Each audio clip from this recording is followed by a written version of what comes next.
राधा माधव कुंज बिहारी।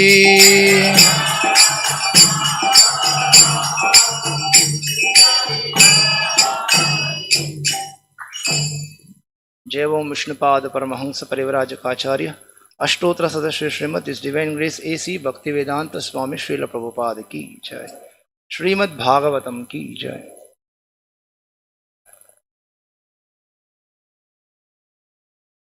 ओम नमो भगवते वासुदेवाय। ओम नमो भगवते वासुदेवाय। ओम नमो भगवते वासुदेवाय। Today we are reading from Srimad Bhagavatam, Canto 10, Chapter 3, chapter entitled The Birth of Lord Krishna, text 30. Srimad Bhagavatam ஸ்கந்தம் 10 அத்தியாயம் 3 பகவான் ஸ்ரீ கிருஷ்ணரின் பிறப்பு ஸ்லோகம் 30. Please repeat after me. Upasanhara உபசம்ஹர Vishvatman Adaha Rupam Alaukikam Shankachakra Gada Padma Shriya Jushtam Chatufbhujam. Upasanhara Vishvatman Upasanhara Vishvatman Adorupam Alaukikam Adorupam Alaukikam Shankachakra Gada Padma Shankachakra Gada Padma Shriyajustam Chaturbhujam Shriyajustam Chaturbhujam Upasanhara Vishvatman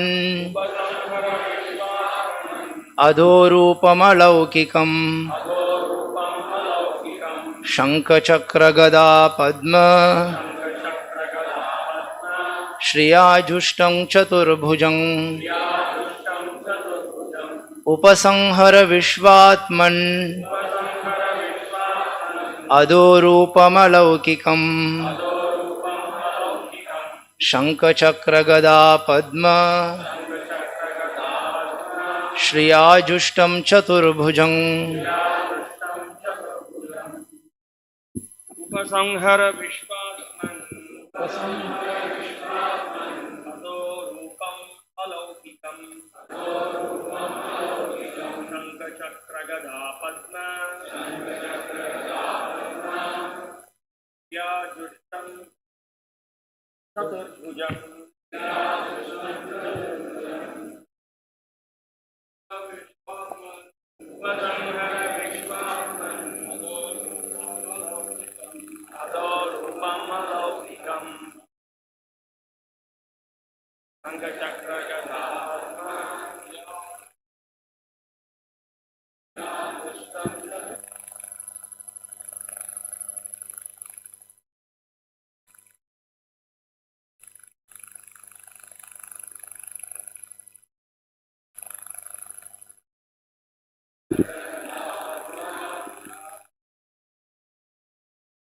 याजुष्टं चतुर्भुजं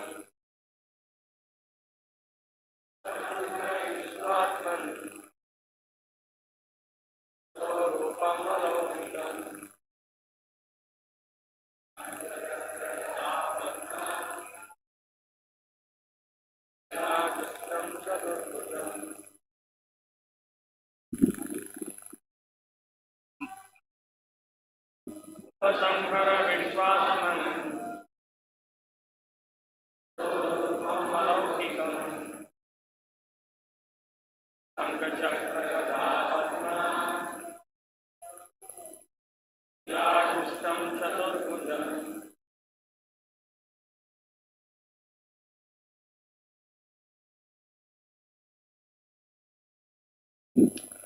Upasanhara, உபசங்கர, withdraw. மறைந்து விடுங்கள். Vishvatman, விஸ்வாத்மன், O all-pervading Supreme Personality of Godhead, all pervading supreme personality of God, எங்கும் பரவியுள்ள பரமபுருஷரே. Adaha, அதஹ, that, அந்த, Rupam, ரூபம், form, உருவம், Alaukikam, which is unnatural in this world, இவ்வுலக இயற்கைக்கு புறம்பான Shankha Chakra Gada Padma of the conchal, disc, club and lotus. சங்கு, சக்கரம், கதை மற்றும் தாமரையின் Shriya, with these opulences, இந்த ஐஸ்வர்யங்களுடன் Jushtam, decorated, அலங்கரிக்கப்பட்டுள்ள Chaturbhujang, four hands. 4 கரங்கள். Translation and purport by His Divine Grace A.C. Bhaktivedanta Swami Srila Prabhupada, Founder Acharya of International Society for Krishna Consciousness. Translation: O my Lord, you are the all-pervading Supreme Personality of Godhead, and your transcendental four-armed form, holding conchal, disc, club and lotus, is unnatural for this world. Please withdraw this form and become just like a natural human child, so that I may try to hide you somewhere. Purport: Devaki was thinking of hiding the Supreme Personality of Godhead and not handing him over to Kamsa, as she had all her previous children. Although Vasudeva had promised to hand over every child to Kamsa, this time he wanted to break his promise and hide the child somewhere. But because of the Lord's appearance in this surprising four-armed form, he would be impossible to hide. மொழிபெயர்ப்பு: எம்பெருமானே, நீங்கள் எங்கும் பரவியுள்ள பரமபுருஷர் ஆவீர். சங்கு, சக்கரம், கதை மற்றும் தாமரையை ஏந்தியுள்ள 4 கரங்களுடைய உங்களது உன்னத ரூபம் இவ்வுலக இயற்கைக்கு ஒவ்வாததாகும். தயவு கூர்ந்து இந்த ரூபத்தை மறைத்து கொள்ளுங்கள். இயற்கையான ஒரு மனித குழந்தையைப் போல் மாறிவிடுங்கள். இதனால் உங்களை எங்காவது ஒளிந்து வைத்துவிட என்னால் இயலும். பொருளுரை: முன்பு பிறந்த குழந்தைகளை எல்லாம் கம்சனிடம் ஒப்படைத்தது போல் இம்முறை குழந்தையாக தோன்றியுள்ள பரமபுருஷரை அவனிடம் ஒப்படைக்காமல் அவரை ஒழித்து வைக்க வேண்டும் என்று தேவகி நினைத்தாள். ஒவ்வொரு குழந்தையும் கம்சனிடம் ஒப்படைப்பதாக வசுதேவர் அவனுக்கு வாக்களித்திருந்த போதிலும் இம்முறை அந்த வாக்கையும் மீறி குழந்தையை எங்கேனும் ஒழித்து வைக்க வேண்டும் என்று விரும்பினார். ஆனால் ஆச்சரியப்படத்தக்க வகையில் பகவான் இந்த 4 கை ரூபத்தில் தோன்றியிருந்ததால் அவரை ஒழித்து வைப்பது சாத்தியமற்றதாக இருந்தது. नमो ओम विष्णुपादाय कृष्ण प्रेष्ठाय भूतले श्रीमते भक्ति विकास स्वामिनिति नामिने. नमो ओम विष्णुपादाय कृष्ण प्रेष्ठाय भूतले श्रीमते भक्ति वेदांत स्वामिनिति नामिने. नमस्ते सारस्वते देवे गौरवाणी प्रचारिणे निर्विशेष शून्यवादी पाश्चात्य देशतारिणे. जय श्री कृष्ण चैतन्य प्रभु नित्यानंद श्री अद्वैत गदाधर श्रीवासादि गौर भक्त वृंद. हरे कृष्ण कृष्ण कृष्ण हरे हरे, हरे Ram Ram Ram Hare Hare. So we welcome everyone for this morning Sunday Bhagavatam class. காலை ஞாயிறு நிகழ்ச்சிக்கு உங்க எல்லா பாகவத வகுப்புக்கு எல்லாரையும் வரவேற்கிறோம். So now we are in the 10th canto of Srimad Bhagavatam. Srimad பாகவதனுடைய 10வது ஸ்கந்தத்தில் நம்ம இப்போ இருக்கோம். Especially this chapter deals with the birth of Lord Krishna. குறிப்பா இந்த அத்தியாயம் கிருஷ்ணனுடைய பிறப்பை தொடர்பாக கொண்டதாக இருக்கு. And not only the chapter is not titled as birth of Krishna, it is titled as the birth of Lord Krishna. இந்த அத்தியாயத்தினுடைய தலைப்பு கிருஷ்ணனுடைய பிறப்புன்னு மட்டும் இல்லாம பகவான் ஸ்ரீ கிருஷ்ணரின் பிறப்புன்னு சொல்லப்பட்டிருக்கு. Normally when people they ask us that whenever there is some question regarding God comes, கடவுள் வரப்போறார் அப்படின்றத பத்தி ஏதாவது ஒரு கேள்வி எழும்பொழுது, whenever there is a question regarding God, கடவுளை பத்தி ஏதாவது ஒரு பேச்சு எழும்போது, we can see many people they claim that, especially like modern day scientists or young people, everybody what they say that God, such kind of things are not at all there. These are just to make people live kind of little religious life to make them fearful of the situation. So therefore we have created something like God. விஞ்ஞானிகள் மற்றும் மற்றவர்கள் என்ன சொல்றாங்க அப்படின்னா, கடவுள் அப்படிலாம் ஒன்றும் கிடையாது, ஏதோ ஒரு மதம் சார்ந்த விஷயத்தை பின்பற்றணும் அப்படின்றதுக்கோசரம் ஒரு இந்த மாதிரி கடவுள் அப்படின்ற கருத்துக்கள்லாம் இருக்கு. உண்மையிலே அது மாதிரி எதுவும் கிடையாது அப்படின்னு அவங்க சொல்றாங்க. And they give so many reasons for that. அதற்கு பல காரணங்களை முன்வைக்கிறாங்க. Out of which most common one of the reason is, if God is there, where is he? Let me see him. அந்த பல காரணங்கள் அவங்க சொல்லும்பொழுது அதுல ஒரு பொதுவான காரணம் என்ன அப்படின்னா, கடவுள் இருக்கார் அப்படின்னா அவர் எங்க இருக்கார் காமிங்க. This is one of the most prominent question everybody asks. இது வந்து ரொம்ப ஒரு முக்கியமான கேள்வி, எல்லாரும் கேட்கக்கூடிய ஒரு முக்கியமான கேள்வி இது. And the most frequently asked second question is, அது மாதிரி தொடர்ந்து கேட்கக்கூடிய கேள்விகள்ல இரண்டாவது முக்கியமான கேள்வி, they will say, if you are saying God created everything, then who created that God? இப்போ கடவுள் தான் வந்து எல்லாத்தையும் படைத்தார் அப்படின்னா கடவுளை யார் படைத்தார்? Correct. This is what people say. You are saying that God created everything. God created this world. God created you. God created me. Everything, whatever we see here, everything is created by God. இங்க நம்ம என்னெல்லாம் பாக்குறோமோ அது எல்லாத்தையுமே கடவுள் தான் படைத்தாருன்னு சொல்றோம். இப்ப நீங்க கடவுள் உங்களை படைச்சார், கடவுள் என்ன படைச்சார், இந்த உலகத்தை படைச்சார் அப்படிலாம் சொல்றோம். Then when we say that, then people ask, if he created everything, then who created that God? இப்போ மக்கள் கேக்குறாங்க, இப்போ அவர்தான் எல்லாத்தையும் படைத்தார்னு சொன்னா அப்ப கடவுளை யார் படைச்சா? Then we say the definition of God itself says that he is the supreme creator and no one created him. So கடவுள் அப்படின்னு சொல்லும்போது அவருடைய வரையறை என்ன அப்படின்னா, அவர்தான் அனைத்தையும் படைத்திருக்கக்கூடியவர், அனைத்தையும் படைக்கக்கூடியவர், அவருக்கு ஒரு படைப்பாளர் கிடையாது அப்படின்றது அவருடைய வரையறை. The definition of God itself says that. கடவுள் அப்படின்னு சொல்லும்போது அவருடைய வரையறையே இதுதான் விளக்குறது. The definition of God in Sanskrit, if you want to say it, one of the name of God is Asama Urdhva. அசம ஊர்துவா அப்படின்னு சமஸ்கிருதத்துல அவருக்கு ஒரு பெயர் இருக்கு. Asama Urdhva. These are the two words joined together, Asama Urdhva. அசம ஊர்துவா, இந்த ரெண்டு வார்த்தைகள் சேர்ந்து அசம ஊர்துவா அப்படின்னு சொல்லப்படுறது. First word is Asama. Sama is there and then in front prefix A is there. Asama. In Tamil also we have that same word, Sama. சமம் அப்படின்ற வார்த்தை இருக்கு தமிழ்ல கூட. அசமம் அப்படின்னு சொல்லப்பட்டிருக்கு. Asama means there is no one equal to him. அசமம் அப்படின்னு சொன்னா அவருக்கு சமமானவர் யாரும் கிடையாது. And Urdhva. Urdhva means no one is superior to him. அவரோட உயர்ந்தவரும் வேற யாரும் கிடையாது. So that is the definition of God. கடவுளை பத்தின வரையறை அதுதான். That means from that definition itself we can understand no one created him. அந்த வரையறையிலேருந்து நம்ம என்ன தெரிஞ்சுக்கலாம் அப்படின்னா, அவரை படைத்தவர்னு யாரும் கிடையாது. Because no one is superior to him. ஏன்னா யாரும் அவருக்கு உயர்ந்தவர் யாரும் கிடையாது.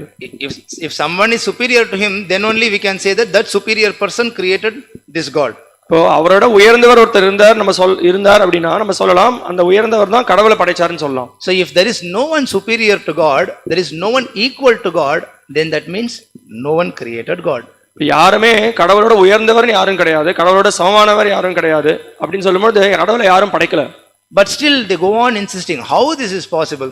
அப்படி இருந்தும் அவங்க தொடர்ந்து அவங்க இந்த கேள்வி கேட்டே இருக்காங்க, எப்படிங்க இது சாத்தியம்? I have my father. எனக்கு எங்க அப்பா இருக்கார். He had his father. எங்க அப்பாவுக்கு அவர் இன்னொரு அப்பா இருக்கார். And he had his father. அந்த அப்பாவுக்கு ஒரு அப்பா இருக்கார். Like then we can go on tracing. இது மாதிரி தொடர்ந்து நம்ம பின்தொடர்ந்து போனோம் அப்படின்னா, similarly God also should have his father. அதே மாதிரி கடவுளுக்கும் ஒரு அப்பா இருக்கணும் இல்லையா? But again we say to them that there is no one as father to God. அதே மாதிரி திரும்பி நம்ம என்ன சொல்றோம் அப்படின்னா, கடவுளுக்கு அப்பான்றது கிடையாது. Because the definition of God itself says that there is no one superior to him. ஏன்னா கடவுள் அப்படின்ற பத்தின வரையறை எதை விளக்குறது அப்படின்னா, அவரை விட உயர்ந்தவர் யாரும் கிடையாதுன்னு சொல்லப்படுறது. Now let us see very simple example, by that we can easily understand this definition. ஒரு எளிமையான உதாரணத்தின் மூலமாக இந்த வரையறையை புரிஞ்சிக்க முயற்சி பண்ணலாம். Now after program we all will have prasadam. இந்த நிகழ்ச்சி முடிஞ்ச உடனே நம்ம எல்லாரும் பிரசாதத்தை ஏத்துக்க போறோம். So usually we have two varieties every week. ஒவ்வொரு வாரமும் ரெண்டு விதமான பிரசாதம் கிடைக்கும் நமக்கு. So last week, I don't know how many of you remember, last week we had rasam and rice, and then we had sweet. Chakra pongal. போன வாரம் வந்து எவ்வளவு பேருக்கு ஞாபகம் இருக்குன்னு தெரியல, ரசம் அப்புறம் சாதம் அப்புறம் வந்து சக்கரை பொங்கல் இருந்தது. So every week we are making that chakra pongal sweet. ஒவ்வொரு வாரமும் அந்த சக்கரை பொங்கல் அந்த இனிப்பு பதார்த்தம் நம்ம சமைக்கிறோம். So what made that chakra pongal sweet? அந்த சக்கரை பொங்கல் இனிப்போட இருக்கிறதுக்கு காரணம் என்னது? How chakra pongal is sweet? எப்படி அந்த சக்கரை பொங்கல் இனிப்பு தன்மையோட இருக்கு? Vellam, jaggery. So jaggery we put so that chakra pongal becomes sweet. வெல்லம் அதுல போட்டிருக்கிறதுனால அந்த சக்கரை பொங்கல் இனிப்பா இருக்கு. So now my question is, what made the jaggery sweet? என்னோட கேள்வி என்ன அப்படின்னா, அந்த வெல்லம் எப்படி இனிப்பா இருக்கு? Jaggery made chakra pongal sweet, but what made that jaggery sweet in the first question mark? இது என்னோட கேள்வி என்ன அப்படின்னா, இப்போ சக்கரை பொங்கல் இனிப்பா இருக்கிறதுக்கு காரணம் அந்த வெல்லம். இப்போ அந்த வெல்லம் எப்படி இனிப்பாக இருக்கு? எது அந்த வெல்லத்துக்கு இனிப்பு கொடுத்தது? Somebody separately added some sweet into that? ஏதோ தனியா அந்த வெல்லத்துல ஏதாவது ஒரு இனிப்பை போட்டாங்களா? No. இல்ல, கிடையாது. The nature of jaggery itself is sweet. அந்த வெல்லத்தினுடைய இயற்கையான நிலையே இனிப்பா இருக்கிறது தான். The definition of jaggery itself is sweet. அந்த வெல்லத்தினுடைய வரையறையே என்ன அப்படின்னா அது இனிப்பா இருக்கிறது. Is it like someone goes to shop, some grocery shop, and asks the shop wala, give me 1 kg of sweet jaggery, give me 1 kg of spicy jaggery. இப்போ ஒருத்தர் வந்து கடைக்கு போறாரு, மளிகை கடைக்கு போயிட்டு கேட்கிறாரு, எனக்கு வந்து 1 கிலோ காரமா இருக்கிற வெல்லத்தை கூட, இன்னொரு 1 கிலோ இனிப்பா இருக்கிற வெல்லத்தை கூட யாரை கேட்பாங்களா? Then what shop wala will think, or what என்ன நினைப்பான்? He will come to understand immediately some crazy fellow has come, so let me immediately try to cheat him. அவன் என்ன நினைப்பானா, எவ்வளோ ஒரு பைத்தியக்காரன் வந்திருக்கான், இந்த பைத்தியக்காரன் எப்படியா ஏமாத்திடலாம்னு நினைப்பான். Because in this material world, even if we are intelligent persons, still people are trying to cheat us. பௌதிக உலகத்துல புத்திசாலியா இருந்தாலே அந்த புத்திசாலிகளையும் ஏமாத்துறதுக்கு முயற்சி பண்றாங்க. If they come to know that really we are some kind of foolish, then immediately they will try to do all they will try to use all methodologies to cheat us. நம்ம எப்ப முட்டாள்னு ஒருத்தன் தெரிஞ்சிட்டானோ அப்புறம் எல்லா விதமான வழிகளையும் உபயோகப்படுத்தி நம்மளை ஏமாத்துவாங்க. So the point is, scriptures try to explain us by saying this kind of examples, by giving this kind of examples. They say just like the nature of jaggery, the definition of jaggery itself is sweet. So இந்த சாஸ்திரங்கள்ல என்ன பண்ணப்பட்டிருக்குன்னா, இந்த மாதிரி ரொம்ப எளிமையான உதாரணங்கள் கொடுத்து சொல்லப்பட்டிருக்கு. இப்போ வெல்லம் இருக்கு, வெல்லம் இயற்கையாகவே வெல்லம் இனிப்பான தன்மை உடையது. So similarly, the definition of God itself says that from God everything came. God created everyone, but no one created God. அதே மாதிரி எல்லாமே கடவுளிடமிருந்து தான் தோன்றி இருக்கு, எல்லாமே கடவுளிடமிருந்து தான் வந்திருக்கு. ஆனா கடவுளை படைத்தவர்னு யாரும் கிடையாது. Just like no one added sweetness to the jaggery, similarly no one created God. எப்படி அந்த வெல்லத்திற்கு யாரும் இனிப்பை வந்து சேர்க்கலையோ, அதே மாதிரி பகவானை யாரும் படைத்தது கிடையாது. So no one created God means there is no birthday for Lord. பகவான் வந்து அவர் படைக்கப்பட்டவர் அல்ல அப்படின்னா அப்ப அவருக்கு பிறந்த நாள் இருக்க கூடாது. There is no birth for him. அவருக்கு பிறப்புன்றது கிடையாது. But today, we left all our work, whatever we have to do at home, or today is Sunday, most probably people, for them morning means 11 o'clock or 12 o'clock, that time only they wake up. இன்னைக்கு வந்து ஞாயிற்றுக்கிழமைனா நிறைய பேர் வந்து காத்தால 11 மணிக்கு தான் எழுந்துக்கிறாங்க. Is it not?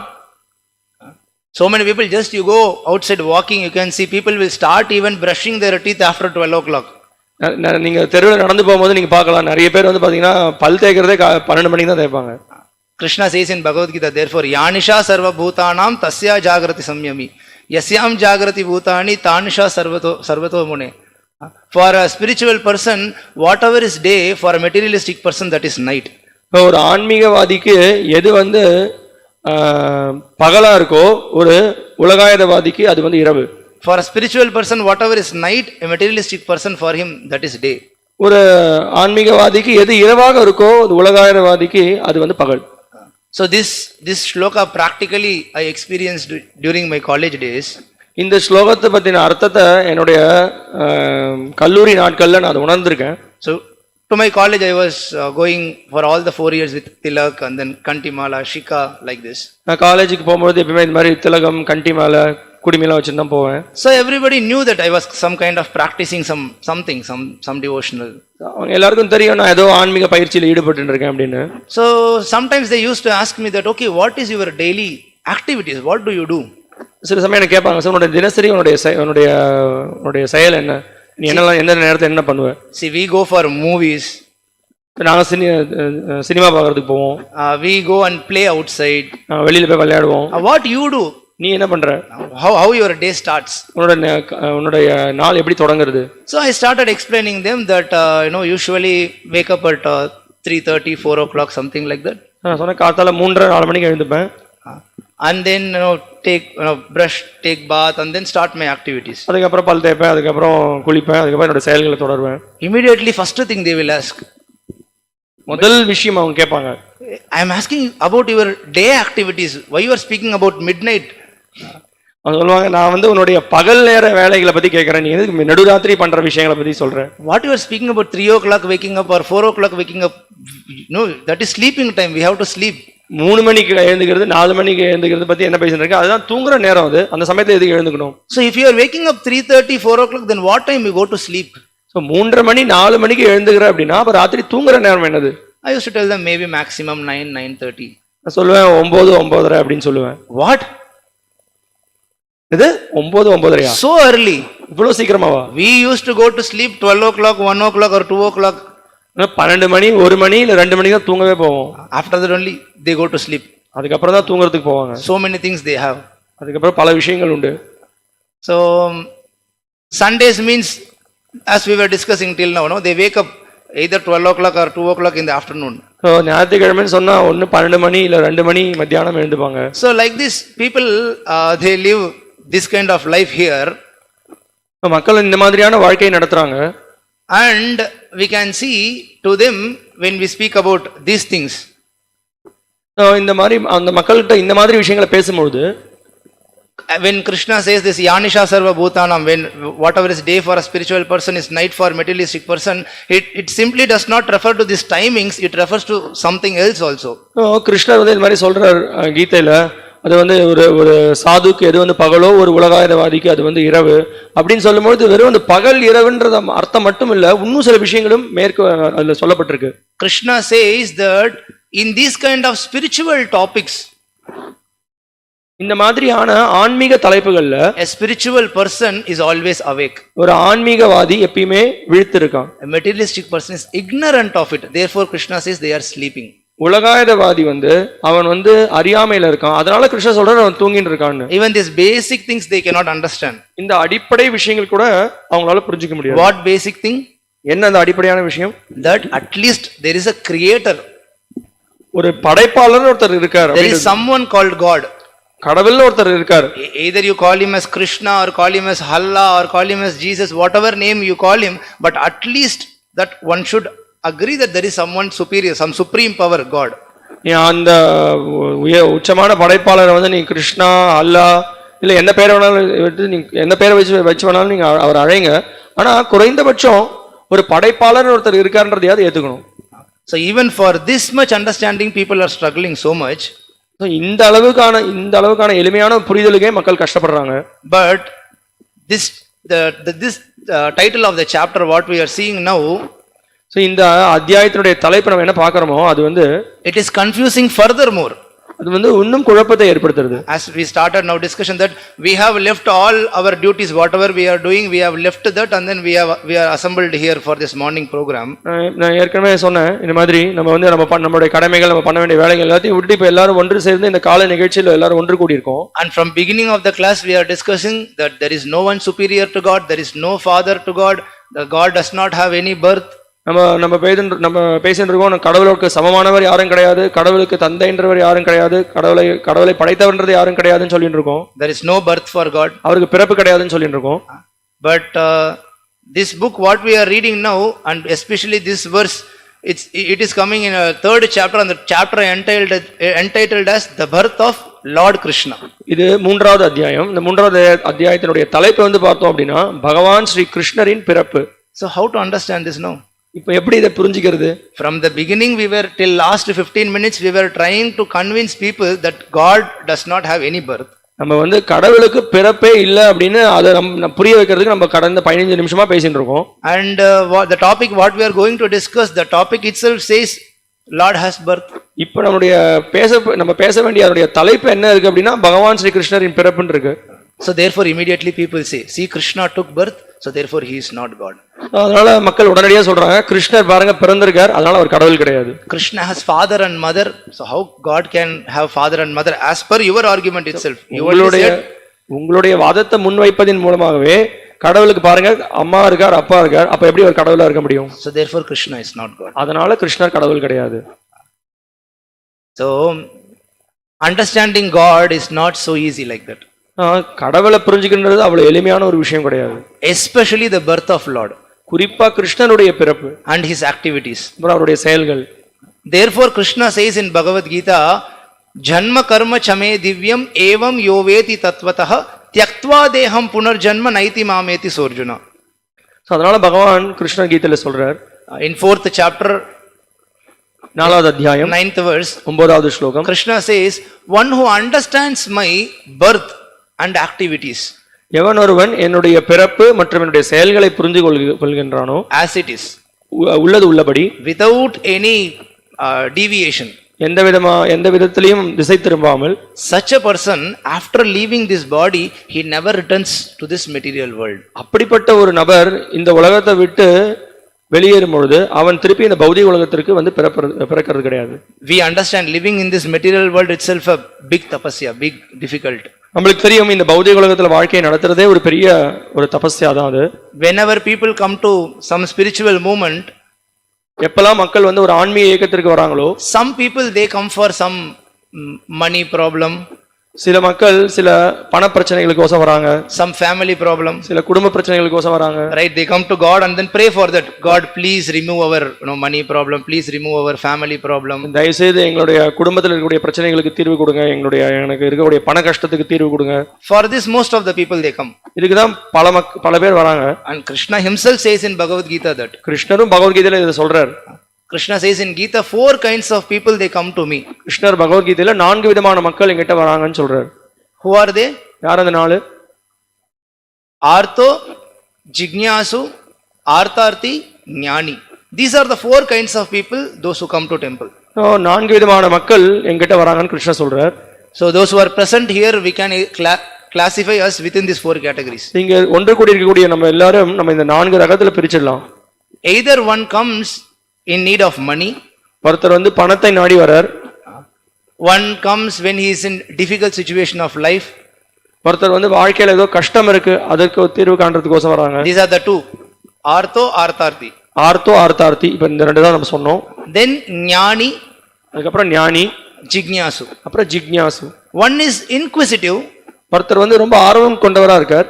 Another one wants to really know about Supreme Lord, want to practice spiritual life. இன்னொருத்தர் வந்து பகவான் பரமபுருஷரை பத்தி அறிந்திருக்கக்கூடியவரா இருக்கார், உண்மையிலேயே ஆன்மீக வாழ்க்கையை பயிற்சி பண்ணணுன்ற ஆர்வம் கொண்டவராக இருக்கார். So we can see among them, all of them actually they have at least little bit of understanding that we are suffering in this material world.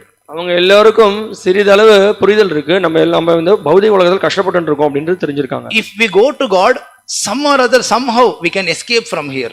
நம்ம கடவுள்கிட்ட போனோம் அப்படின்னா எப்படியோ இந்த நிலையிலிருந்து நம்ம விடுதலை அடைஞ்சிடலாம். Somehow we should try to go out from this place and then try to be happy. எப்படியோ இந்த இடத்தை விட்டு தப்பிச்சு நம்ம வந்து சந்தோஷமா இருக்கணும். And Krishna says in Gita that yes, for sure such kind of place is there. உண்மையில அந்த மாதிரியான இடங்கள் இருக்கு.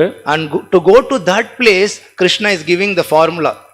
அந்த இடத்திற்கு நம்ம ஏற்றம் பெறறதுக்கு கிருஷ்ணர் ஒரு சூத்திரத்தை சொல்றார். So many formulas he gives throughout Bhagavad Gita. பகவத்கீதையில பல சூத்திரங்களை கிருஷ்ணர் முன்வைக்கிறார். And if you want to condense them, if you want to put in one point, அது எல்லாத்தையும் வந்து ஒரு சாரமா கடைந்து ஒரே ஒரு விஷயமா எடுத்துட்டோம் அப்படின்னா, when we understand Krishna as it is, எப்ப கிருஷ்ணரை உள்ளபடி தெரிஞ்சுக்கிறோமோ, then we can achieve that. அப்ப நம்மளால அந்த நிலையை அடைய முடியும். So therefore Krishna says in Gita that in the Janma Karma Shloka, if one can understand my birth and activities, for sure he no need to come back and then suffer here. அதனால கிருஷ்ணர் சொல்றார், என்னுடைய பிறப்பு மற்றும் என்னுடைய செயல்களை எவன் ஒருவன்